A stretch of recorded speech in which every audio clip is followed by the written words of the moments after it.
I want my husband back. This is my father. He's also my hero. I don't know if he's alive or not now. My father has been detained. Uyghurs in the US are searching for missing family members they say are detained in Chinese internment camps. They are innocent. They didn't do anything wrong. Just because of Uyghur ethnics, people need to speak up, let the world know what's happening. Former prisoners are testifying on what the international community is calling a genocide against Uyghurs in Xinjiang. Hazır mende balyatqı yo'q. Eğer ta'sir qilganmi shu meni tug'maslik qilayotgani. China is hosting the 2022 Winter Olympics, and this year it's about much more than sports. The International Olympic Committee is ignoring China's alleged crimes against Uyghurs, continuing the committee's history of overlooking human rights concerns. It puts athletes in a really unfair position.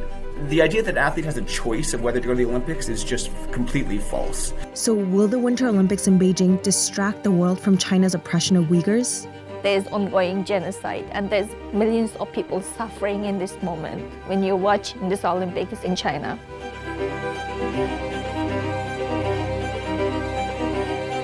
Tug'maslik operatsiyasi qildirdi degan ma'u Amerikadagi doktorxonaning isboti. Zumrat Dawood is a camp survivor who says she was forcibly sterilized by the Chinese government. She says she was punished for having more than 2 children. Rol oynaydi ekanimde. Buni evatgandan keyin unudan sirtmışda ayollarni tug'mas qilyapti. Biz qanday ko'paymiz, qanday jiqiymiz. Biz qurib ketish, nasli qurib ketish girdobig'iga berib qoldik biz hozir. Men sukut tutsam, yana birisi sukut tutsa, hammamiz o'ngishilib qolsak, bu o'ngisholmaydi. Zumra shared her story with the UN and media outlets after escaping to the US in 2019. She believes her father was killed as a result, and she has lost contact with her brothers in China. Chinese state media denies and refutes testimonies given by Uyghurs. In this video, Zumrat's brothers reject her story. They found Zumra's brothers in Gurumachi, and they denied her claims.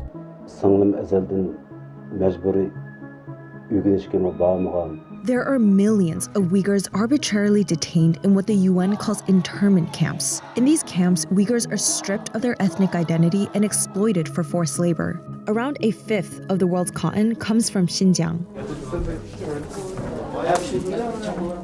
Northern Virginia has one of the largest Uyghur communities in the US.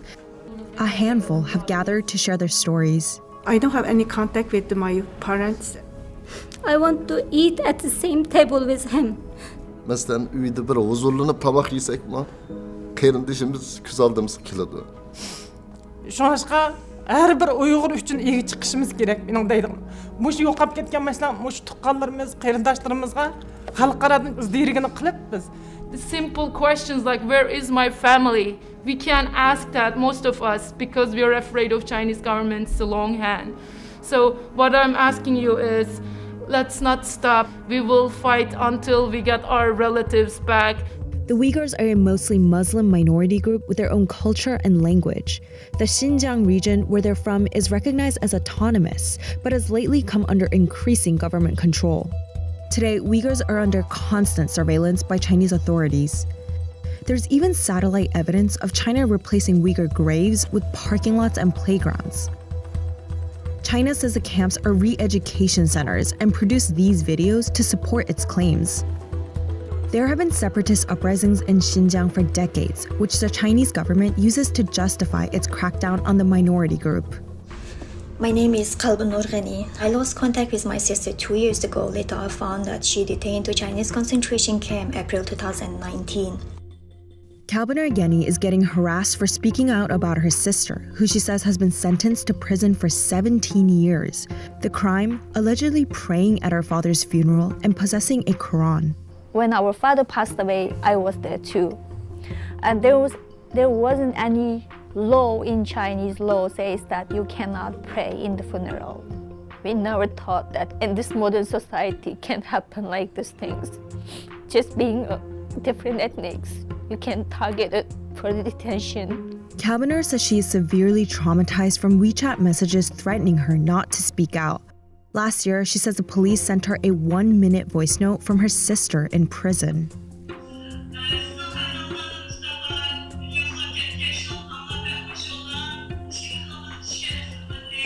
Yeah, roughly what she says that Hi sister, wherever you live, don't forget you're a Chinese citizen. Don't do anything against the Chinese government. Now it's like almost 4 years. I just want her to stay strong and believe herself. She didn't do anything wrong. By sharing their stories with the world, Uyghurs are well aware they may further endanger their family members in China. 你担心他们的安全吗? Albatta. Shuning uchun men hammaga tavakkul qildim. Men so'zlamasam, endi mening millatim tugishidi, tugaydi bunda. Uyg'ur degan millat qolmaydi. As her sister, what I can do I need to keep speaking up until she's free. And I am not politicians. I don't have such a power to stop Chinese government today. But I have this voice, I can speak up. So how is the International Olympic Committee responding to claims of ongoing persecution of Uyghurs in this host country? The IOC has remained silent when it comes to standing up for human rights. Some brand sponsors have even lobbied against a bill that would ban goods made with forced labor in Xinjiang. The IOC claims none of the Olympic branded gear supplied in China is linked to Uyghur forced labor, but Human Rights Watch says that report is far from credible. I think it is charitable to describe that IOC assessment as pathetic in a country where there is one legal trade union that has not signed on to some of the most basic labor rights provisions and denies auditors the access they would need to prove there is not forced labor. It is woefully inadequate. Retired two-time Olympian Noah Hoffman says athletes are forced to choose their career over their values. We're advising athletes not to speak up about political issues. That kills me to advise athletes to stay silent, because I think that athletes have an incredible platform to be really powerful leaders in society. Why do you think it's so hard for athletes to speak out? Our entire careers are based around the Olympics. And if we want to have viable careers, if we want to find sponsors to fund our careers, we have to go to the Olympics. We have no choice in the matter. We, as athletes, are being used as pawns in this geopolitical fight. Hoffman fears speaking out may jeopardize an athlete's career. The Beijing Organizing Committee has also warned athletes they could be punished for speaking out. Athletes are really at the mercy of administrators in a lot of ways. As we saw with Peng Shuai, the consequences can be really dire and really scary. Tennis player Peng Shuai disappeared after making sexual assault allegations against a top Chinese official who denies the claims. The IOC held a video call with her, but questions about her safety remain. While athletes must weigh the risks of speaking up on political issues, some billionaires dismiss the issue on Uyghurs without fearing consequences. Let's be honest, nobody cares about what's happening to the Uyghurs, okay? Of all the things that I care about, yes, it is below my line.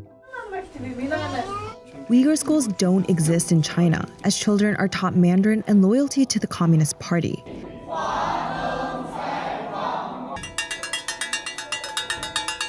Meanwhile, members of the Uyghur community in Virginia are undeterred from passing their heritage on to a new generation. Every Sunday, children gather for a full day of Uyghur language, religion, and dance classes.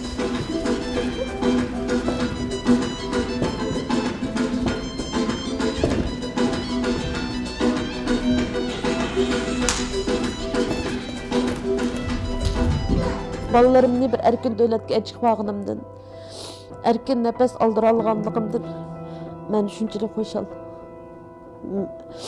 Bo'libmi xalqimni qutuldirish uchun qilib qolgan shu vatandagi Uyg'urlarni butun har qandig'ining eng oxirgi shu umidi biz hamda mush chet eldagilar. When I see her photos at home, sometimes I just don't dare to look at her face because I feel like I'm not doing enough. I will do whatever it takes.